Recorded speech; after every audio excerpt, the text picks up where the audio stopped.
नमस्कार दोस्तों, स्वागत है आप वेलकम स्टूडेंट। तो स्वागत है आप सभी लोगों का आपके अपने यूट्यूब चैनल राजन क्लासेस में। जी हाँ दोस्तों, आज के इस वीडियो में बहुत ही इंपॉर्टेंट बात करने वाले हैं। हम आपसे बता दें कि 16 फरवरी को आप 16 फरवरी को परीक्षा देने वाले हिंदी का, आज मैं उसका 5 नंबर का काफ़ी सिलेक्टेड क्वेश्चन लेकर आया हूँ आपके सामने। तो आज के इस वीडियो में आपको ये बताऊँगा कि आपको पूरा नंबर कैसे मिलेगा, ठीक है, और कैसे लिखना पड़ेगा। तो देखिए, आपको एक बता दें हम आप बात रश्मि रथी खंडकाव्य के आधार पर आपको आएगा लिखने के लिए। तो सबसे पहले मैं बात करूँ तो ये जो रश्मि रथी है, ये जो ने रामधारी सिंह दिनकर जी ने लिखा हुआ है। और रामधारी सिंह दिनकर जी ने लिखा है तो लिखा है, लेकिन ये बोर्ड परीक्षा में आपके आएगा टोटल 5 नंबर का बेटा, ठीक है, इससे कम नहीं आएगा। यदि 5 नंबर आएगा तो 5 नंबर यदि आपको पूरा चाहिए तो क्या करना होगा। जो लिखते हैं उनको हमेशा 3 से 4 नंबर मिलता है, 5 नंबर कभी नहीं मिलता किसी को।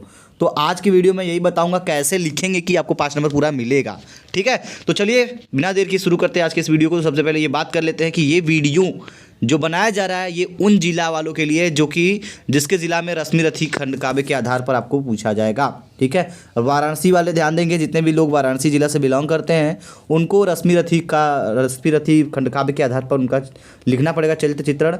और बुलंदशहर वाले भी रेडी रहेंगे इस टॉपिक को लेकर के। मथुरा, मुजफ्फरनगर, फतेहपुर, उन्नाव, देवरिया, इन सभी क्षेत्रों के लिए ये टॉपिक बहुत ही महत्वपूर्ण है, क्योंकि उनके ज़िला में यही रश्मि रथी खंडकाव्य पूछा जाता है और वही इनको लिखना भी पड़ेगा, ठीक है। कितने लोग को माइंड में चल रहा होगा कि अगर हम इस ज़िले का मतलब आ रहा है, वैसे हर ज़िला के लिए दिया होता है, अपने अपने ज़िले का चॉइस करके आपको लिखना पड़ता है किसके ज़िला में कौन सा चलता है। मैं आपको बता दिया हूँ, अगर नहीं पता है तो आप अपने शिक्षक से भी कंफर्म कर सकते हैं, ठीक है। आपके ज़िला में जो चलता है वही लिखना है, ये आप ध्यान दीजिएगा। तो चलिए मैं आपको अब ज़्यादा बात नहीं करते हैं, हम आगे क्लियर करते हैं। चरित्र चित्रण पर आधारित प्रश्न। देखिए, ये बेटा इंपॉर्टेंट नहीं, ये बल्कि मोस्ट इंपॉर्टेंट क्वेश्चंस मैं आपके सामने बताने जा रहा हूँ। इसमें बताया जा रहा है कि रश्मि रथी खंडकाव्य के आधार पर कर्ण की चारित्रिक विशेषताओं का उल्लेख कीजिए। 2020, 18, 17, 16 यानी कि कंटिन्यू, ये हर लगातार हर साल 100 नहीं 200% गारंटी की बात कर रहे हैं कि ये एकदम श्योर एकदम सर्टेन है, ये पूछा ही जाता है, ठीक है। ये रश्मि रथी खंडकाव्य के आधार पर आपको करना पड़ेगा। इस क्वेश्चन को घुमा के कितने तरीके से पूछा गया देख ही सकते हैं आप लोग। अथवा करके पूछा गया, रश्मि रथी के कर्ण की व्यक्तित्व की उल्लेखनीय विशेषताओं का वर्णन कीजिए। रश्मि रथी खंडकाव्य के आधार पर प्रमुख पात्र नायक कर्ण का चरित्र चित्रण कीजिए। तो हर तरीके से बेटा मिला जुला के आपको इसी रश्मि रथी के आधार पर आपको लिखना पड़ेगा, ठीक है। तो चलिए अब लिखना कैसे होगा। देखिए, मित्रता बड़ा अनमोल रत्न है, कब इसे तौल सकता है धन, ठीक है। कथन के आधार पर कर्ण का चरित्र चित्र पर प्रकाश डालिए। बहुत कुछ आपको तरीके से पूछा जाएगा। चलिए मैं आपको इसके बारे में बताता हूँ कैसे लिखना पड़ेगा, ठीक है। तो सबसे पहला काम करेंगे, आप इसमें देखिए क्या देखेंगे। प्रस्तुत खंडकाव्य रश्मि रथी के आधार पर कर्ण का चरित्र चित्रण की विशेषताएं कुछ निम्नलिखित इस प्रकार हैं। तो सबसे पहला बाबू आप एक काम करेंगे, आप अच्छे से ब्लैक पेन से सुंदर सा हेडिंग डालेंगे, महान धनुर्धर। जितना अच्छा हेडिंग डाल के आप लिखेंगे उतना एग्जामिनर इंप्रेस होगा और आपको पूरा नंबर दे के जाएगा, बल्कि आपका नंबर एक भी नहीं काटेगा। तो सबसे पहला हेडिंग आप डालेंगे महान धनुर्धर। तो जो कर्ण थे वो एक महान धनुर्धर भी थे, ठीक है। और धनुर्धर किस प्रकार थे आपको इसी हेडलाइन के अंतर्गत आपको दिखाना पड़ेगा। तो यहाँ पे देखिए, मैंने बताया आपको कर्ण की माता कुंती और पिता सूर्य थे। जो कर्ण की माता थी वो कौन थी, कुंती थी, लेकिन पिता कौन थे, सूर्य थे। लोकलाज के भय से, यानी कि लोकलाज के भय से कुंती अपने पुत्र को नदी में बहा देती है, ठीक है। पहले से उनके पेट में, जब उनके कोख में ये कर्ण का जन्म होने वाला होता है, तभी जब वो पेट में रहते हैं तो लोकलाज, लोग क्या कहेंगे, समाज के भय से वो क्या करती हैं, कुंती जी अपने पुत्र को नदी में बहा देती हैं, ठीक है। जैसे ही पैदा होते हैं वैसे ही नदी में बहा देती हैं। क्यों बहाती, क्योंकि लोकलाज के समाज के डर से कि लोग क्या कहेंगे, ठीक है।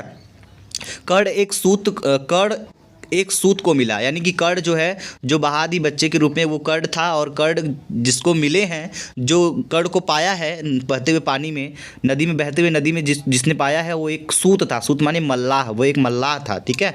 और वही उसका लालन पालन करता है। सूत के घर पर, यानी कि सूत के घर पर पल कर भी कर्ण महादानी एवं महान धनुर्धर बनता है। कर्ण जो होता है वो एक मल्लाह के घर पर भी पल करके बढ़ करके बड़ा होता है, तब भी वह एक बहुत ही महान धनुर्धर, बहुत ही महादानी और महान धनुर्धर बनता है। महादानी मतलब उनसे बड़ा दानी आज तक कोई नहीं हुआ, ठीक है। और कर्ण से बड़ा कोई दानी नहीं है और कर्ण महान धनुर्धर, एक बहुत ही अर्जुन से बड़ा भी धनुर्धर बने थे। देखिए एक दिन अर्जुन रणभूमि में, देखिए यहाँ बोला जा रहा है एक दिन अर्जुन ने रणभूमि में अपनी बाण विद्या का प्रदर्शन करता है। तभी वहाँ आकर कर्ण अपनी धनुर्विद्या का प्रभावपूर्वक प्रदर्शन करते हैं। कर्ण के इस प्रभावपूर्ण प्रदर्शन को देख करके द्रोणाचार्य एवं पांडव चिंतित हो जाते हैं। यानी कि जब अर्जुन धनुर्विद्या का प्रदर्शन रखता है, ठीक है, तो ये जाते हैं उनके जाते हैं वहाँ पे, ठीक है, उनके प्रदर्शन में उपस्थित होते हैं और ये अपनी धनुर्विद्या का प्रभावपूर्ण प्रदर्शन करते हैं। यानी धुआंधार एकदम क्या करते हैं, धनुर्विद्या का अपना प्रदर्शन करते हैं, जिससे सब लोग वहाँ पे इंप्रेस हो जाते हैं। ठीक है, इंप्रेस होने का मतलब सब लोग क्या हो जाते हैं, सभी प्रदर्शन करने वाले सभी लोग प्रभावपूर्ण प्रदर्शन देख करके एकदम द्रोणाचार्य, जो द्रोणाचार्य गुरु थे उनके, किसके गुरु थे भाई, अर्जुन के, वो क्या हो जाते हैं, उन सभी पांडव क्या होते हैं, चिंतित हो जाते हैं कि अर्जुन से बड़ा धनुर्धर कौन हो गया। ठीक है, तो ये कर्ण थे। आगे देखिए एक महान धनुर्धर के साथ साथ, इसको मैंने यहाँ बता दिया। अब इसके बाद आप दूसरा हेडिंग डालेंगे बेटा। दूसरे हेडिंग में आप लिखेंगे सामाजिक विडंबना का शिकार।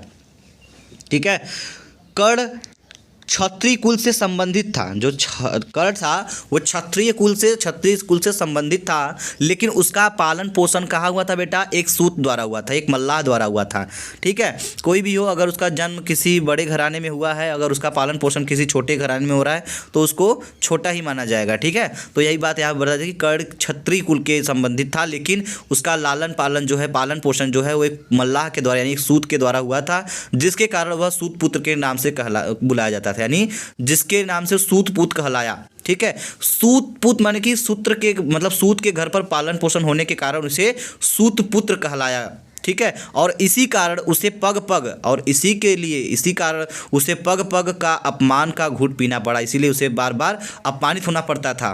ठीक है, शस्त्र विद्या प्रदर्शन के समय प्रदर्शन स्थल पर उपस्थित होकर वह अर्जुन को ललकारता है।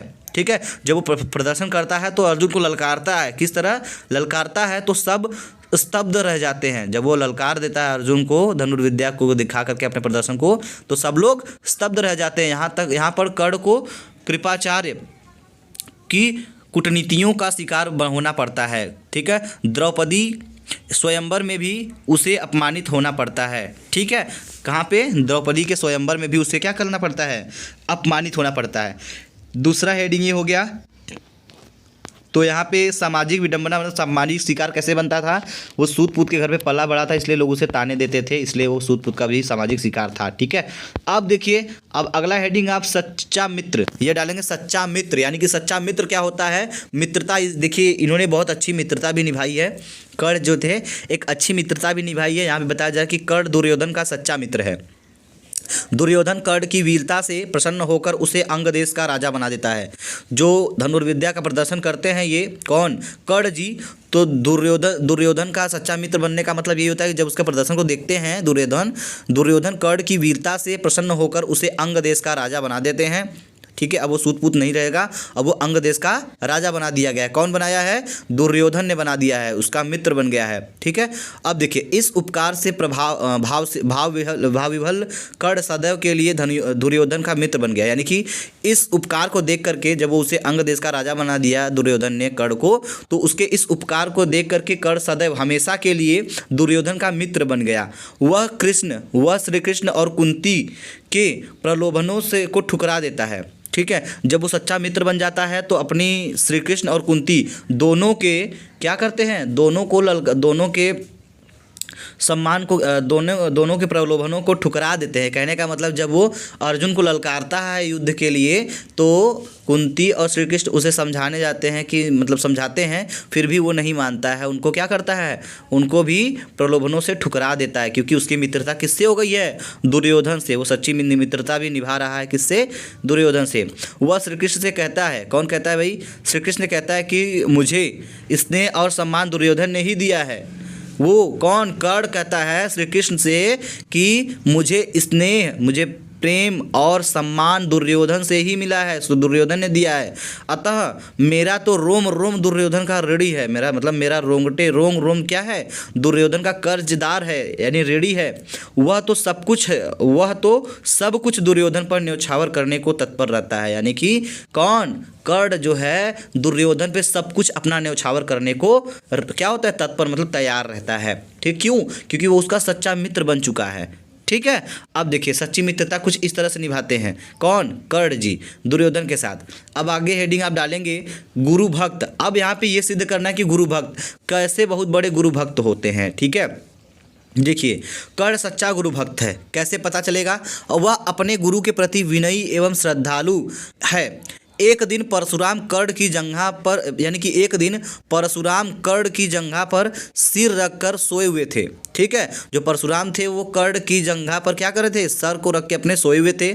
तभी एक कीट कर्ण की जंघा में घुस जाता है। ठीक है, एक कीट होता है, कीड़ा होता है जो कि उनके जंघा में घुस जाता है।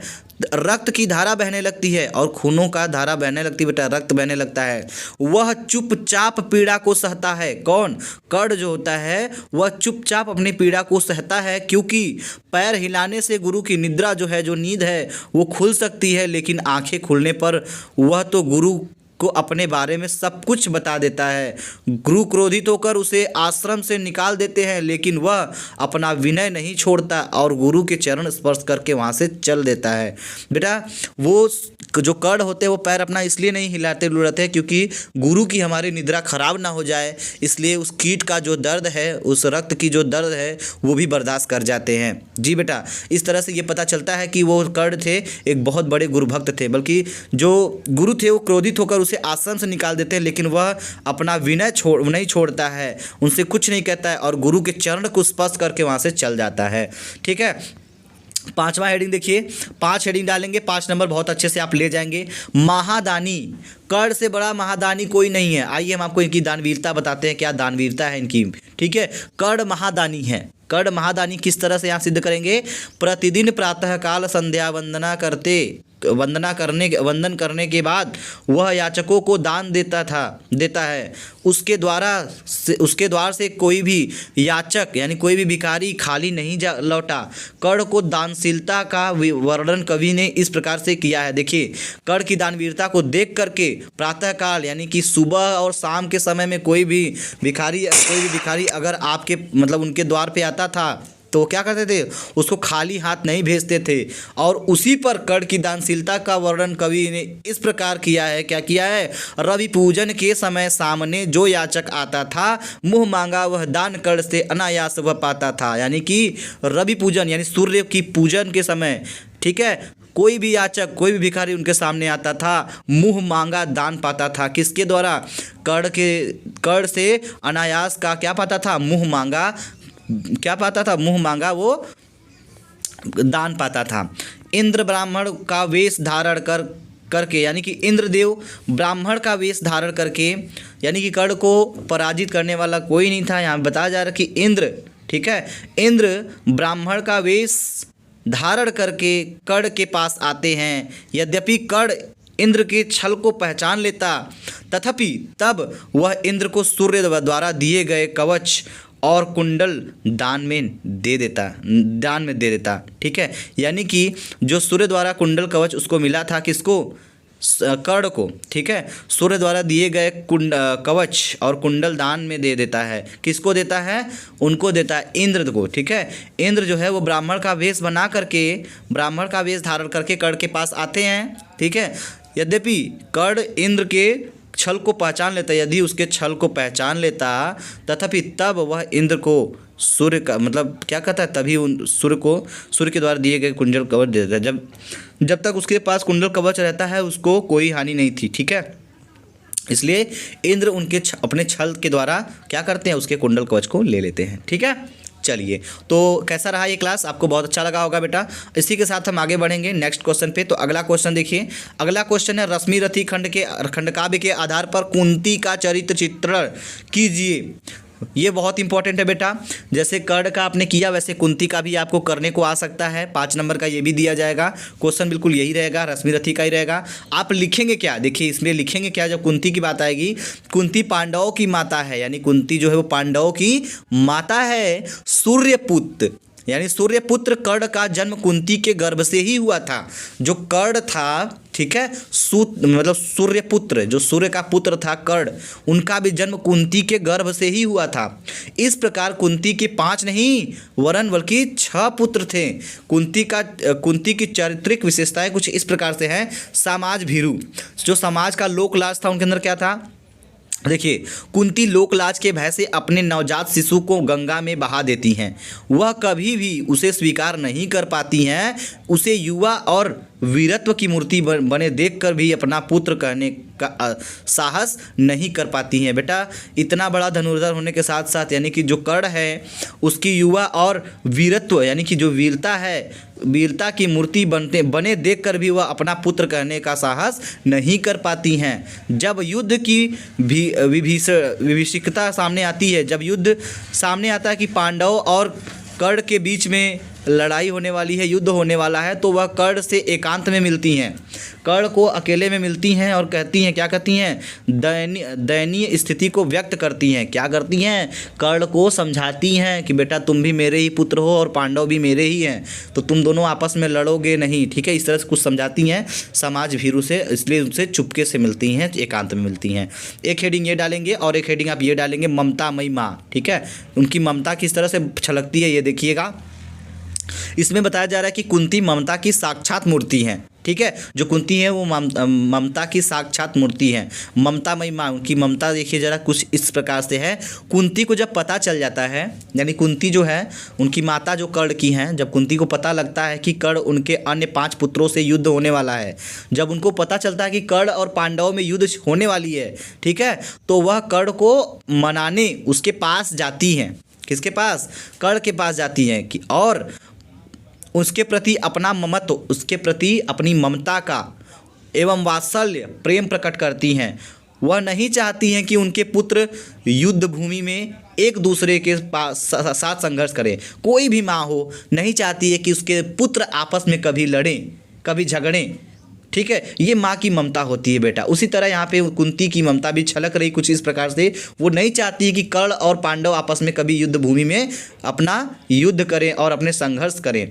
तो यद्यपि कर्ण उनकी बातें स्वीकार नहीं करता, यानी तब भी वो क्या करता है, उनकी बातों को स्वीकार नहीं करता है, पर वह उसे आशीर्वाद देती हैं, किसे, कर्ण को, उसे अंग से भरकर अपनी वात्सल्य भावना संतुष्ट करती हैं, उसे अपनी बाहों में अंग में लेकर के उसकी भावना को संतुष्ट करने की कोशिश करती हैं। तो इनकी ममता कुछ इस प्रकार छलकती है बेटा। ये आपको आएगा 5 नंबर का। ये 2 क्वेश्चन तैयार कर लीजिएगा, एकदम 100% गारंटी है कि बोर्ड परीक्षा में ज़रूर पूछा जाएगा। कक्षा 12वीं के लिए बहुत ही स्पेशल था। यदि आपको हिंदी के साथ साथ physics, chemistry, English, Hindi, math किसी भी सब्जेक्ट में कोई भी क्वेश्चन में डाउट हो बेटा, आप अपने क्वेश्चन को हमारे कमेंट में लिख सकते हैं, सर हमको इस सब्जेक्ट में यहाँ पे डाउट है। मैं आपके हर डाउट को एकदम बेसिक से क्लियर कर दूंगा ताकि आपको कोई भी डाउट नहीं रह जाएगा, ठीक है।